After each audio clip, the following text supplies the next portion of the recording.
All right, today I'm going to be installing one of these Watts hot water recirculating systems, but not for the reason that you usually do. I don't care that I always have hot water at this tap, but I'm outside in my garage where I've got a sink and the line has a tendency to freeze up when it gets really cold.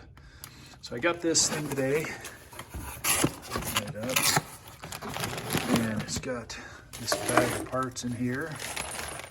Got two hoses. This is a very important piece. This is your temperature regulator. And if you look down inside of here, you can see it's kind of your little thermostat that opens and closes to bleed those back and forth. And then you've got a couple of fittings, some mounting screws, and then the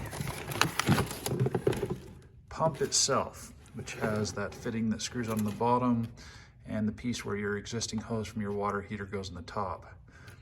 Let's get started. Again, I've shut off the hot and cold water lines coming out of my wall and got them ready to unscrew. You leave them on the back of the sink and take them off the fixtures that come out of the wall. Little tip that if your valves are seized, mine actually weren't. They were in good shape. Turn off the water to your house. Don't try and break those valves. You can fix them later if you want, or a lot of plumbers will just shut off the water to the house and then undo the line here and put it back on rather than worry about them linking. But mine are in good shape, so I just shut them off, and we'll go ahead and pull those hoses off now. I have those lines off. They're dripping a little bit from draining off the faucet. I'm gonna go ahead and get the thermostat piece ready to go.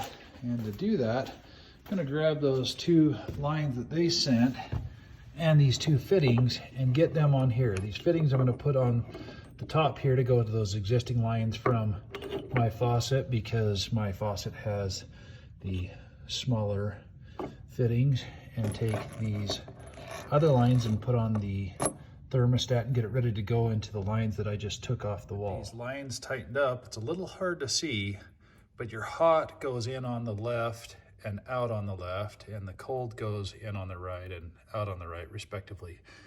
Code is almost always, at least everywhere I've been, that your hot is on your left side. So keep that in mind when you're installing this, that you don't get it flipped around backwards or whatever. And then we'll go ahead and screw these fittings onto our wall pieces and the faucet pieces to come out the top, and then put those two screws in there to hold that thermostat against the wall. Okay, I have my hot line connected to the hot side. It's tight, no leaks. Cold line connected to the cold side. It has no leaks. I am going to run a screw against the wall there just to hold that in place.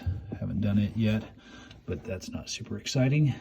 Let's go hook up the part that we need to for the water heater now. You aren't going to be able to easily see this when I install it, but there's a 3-position switch, off, timer, and on. I've got it moved to on because I'm going to leave it on continuously. I've already installed the whip that goes over to the shark bite on my PEX pipe. Okay, everything's installed now. We did the shark bite whip over to the back of the recirculation pump. Like I said, you wouldn't be able to see the face when I had it installed because it's up against the wall, keeping it away from the heater. And then it's just ran down to this GFCI outlet, and that switch was set to on, so it's continually running on and recirculating that pump. If you put your hand on it, you can feel just a little bit of movement that tells you that that pump is working, but you can also just obviously test your thermostat on your water if you want to use a thermometer and see how hot it is coming out of the tap. You should be able to tell by hand after it's ran for a little bit. So thanks for watching.